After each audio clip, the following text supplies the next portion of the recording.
I didn't install the camera to catch a stranger. I installed it to catch the man I married. For 8 years, I trusted Jason completely. But lately, something in his eyes was different. The way he looked at his phone, the late nights that didn't add up, the little smiles that didn't reach his face. It wasn't loud, obvious betrayal, but quiet, the kind that eats at you slowly. One night, while he slept beside me, I bought a tiny camera online. Motion activated, hidden, and perfect. I tucked it behind the plant in the living room, facing the front door, the same door he walked through every night, or so he claimed to. The first night, nothing. The second, nothing. But on the third night, at 2:17 a.m., my phone buzzed. Motion detected. Jason walked in alone. But something was off. His hands were shaking. He turned off the lights and pulled a small silver key from his pocket, then disappeared into the basement. I didn't even know there was a door down there that locked. I must have replayed that footage 50 times. The way he kept glancing over his shoulder, the way his breath fogged in the dark. The next night, I armed the camera again. My heartbeat wouldn't settle. At 3 a.m., I grabbed my phone. The camera wasn't pointing at the door anymore. It was pointing at the wall. Someone had touched it.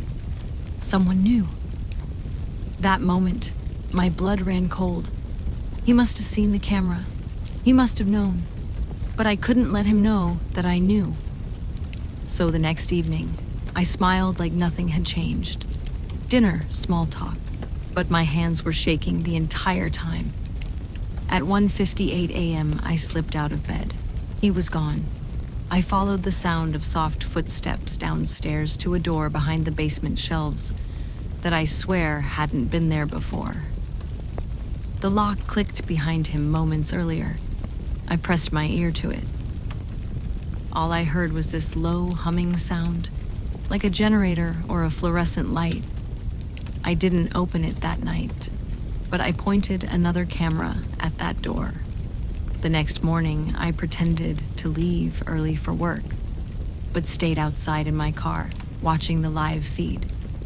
At 9:14 a.m., he went back down. This time, he wasn't alone. A woman followed him inside. Her hair was stringy, her steps weak. She wore a hospital gown. My stomach turned to stone, and when she looked at the camera, my world cracked open. It wasn't a stranger. It was my sister, the one I buried 3 years ago. I don't even remember unlocking the door. All I remember is the cold. That kind of cold that isn't in the air. It's in your bones. The stairs creaked as I walked down, and there she was. Lena, my sister, sitting in a chair, alive, fragile, and terrified. And Jason, kneeling beside her like a man who'd already decided he was forgiven. "Why?" I whispered. He looked at me like I was the intruder. "I couldn't let her go," he said. "They would have taken her away. I kept her safe." Safe? He had hidden her for 3 years, lied every single day. Late nights weren't about another woman. They were about keeping the one I loved most locked beneath our home. I called the police before I walked in.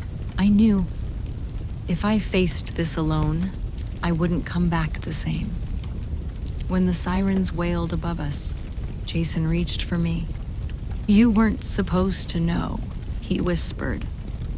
I wrapped Lena in a blanket as they dragged him out. She trembled in my arms like a child. I thought the worst thing I could ever find was an affair. I was wrong. The worst thing was realizing the man I loved wasn't a liar. He was a monster.